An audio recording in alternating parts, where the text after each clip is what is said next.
Ce soir, je vais te parler des Furtifs d'Alain Damasio.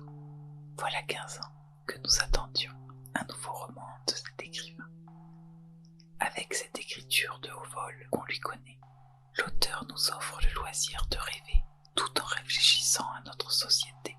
Une dystopie d'un futur proche qui se permet déjà de faire écho à notre quotidien, tout en gardant cette poésie du mouvement. En voici le résumé. Ils sont là parmi nous, jamais où tu regardes, à circuler dans les angles morts de la vision humaine.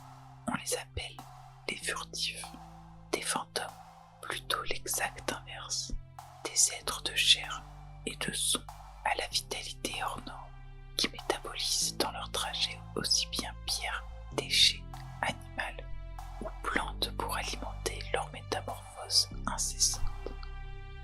Laure Gavarez, sociologue pour communes autogérées, et sa femme, Sarre, proférante dans la rue pour les enfants que l'éducation nationale en faillite a abandonnés, ont vu leur couple brisé par la disparition de leur fille unique de 4 ans, disque volatilisé un matin, inexplicablement.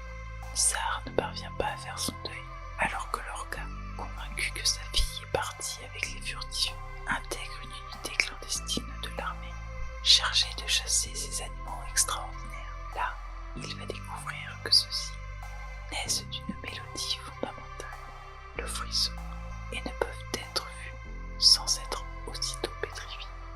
Peu à peu, il apprendra à apprivoiser leur puissance de vie et ainsi à la faire sienne. Les furtifs vous plongent dans un futur proche et fluide où le technococon a affiné ses prises sur nos existences. Une bague interface nos rapports au monde en offrant à chaque individu son alter ego numérique sous forme d'IA personnalisée où viennent se concentrer nos besoins vampirisés d'écoute et des gens. Partout où cela s'avérait rentable, les villes ont été rachetées par des multinationales pour être gérées en zone standard, premium et privilèges selon le forfait citoyen dont vous vous acquittez. Là-bas côtoie, vous êtes tout à fait libre et parfaitement tracé, soumis au régime d'auto-aliénation consentant, propre au raffinement du capitalisme cognitif. J'ai mis du temps à lire ce livre, mais il m'a fortement marqué. Voici certains passages que je tenais à partager. On peut couper en deux un arbre qui a fait repousser ses bourgeons et ses feuilles 250 printemps de suite avec une tronçonneuse à essence et en 8 minutes.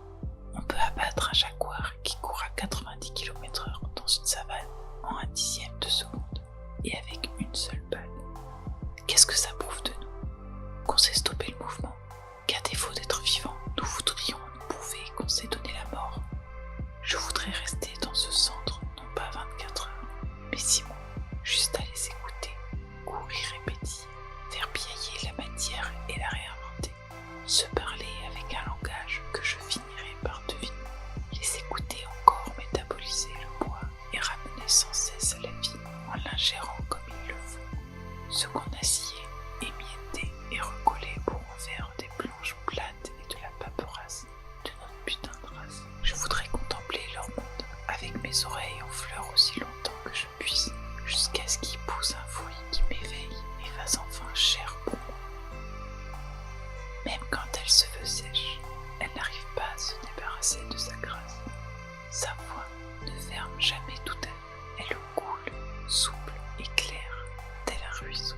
Ses yeux oscillent entre le vert et le jaune, à la façon d'une flamme végétale. Parfois, il vire vieillard, comme ici. Elle s'assoit sur le tapis sans rupture. Je l'attends, je la sens tendue, sans que sa nuque se décale, ni que ses bras saccadent. Elle prend juste une allure un peu plus hautaine de princesse arabe. Son port est un peu plus droit, ses cheveux courts brûlent ses joues d'un plomb un peu plus vénitien. Jamais je n'ai connu quelqu'un qui avait une aussi faible conscience de sa beauté crue, une indifférence aussi cristalline à ce que son charme prime malgré elle sur les gens. Seule la qualité de ce qu'elle dit est fait, compte pour elle, le reste n'est qu'un effet collatéral de la nature. La princesse, elle tangue soudain sur la route, on dirait une flamme. Elle est jolie, comme tout quand elle est comme ça. Elle le sait pas, elle a trop de mots dans sa bouche. Lorca lui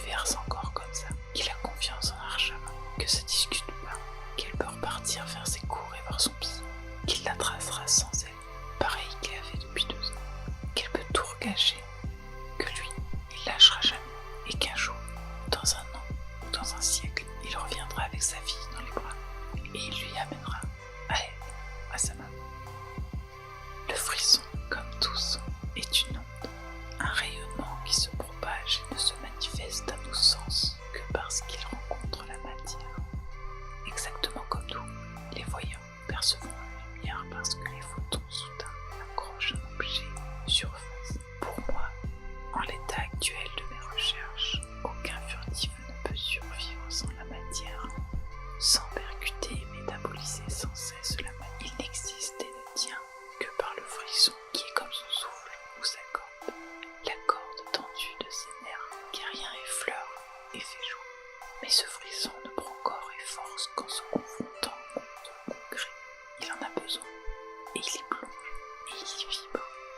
Sauf que ça le ralentit, et ça l'assourdit, au point qu'il doit très vite s'en extraire, reprendre de la vitesse, retrouver son sustain.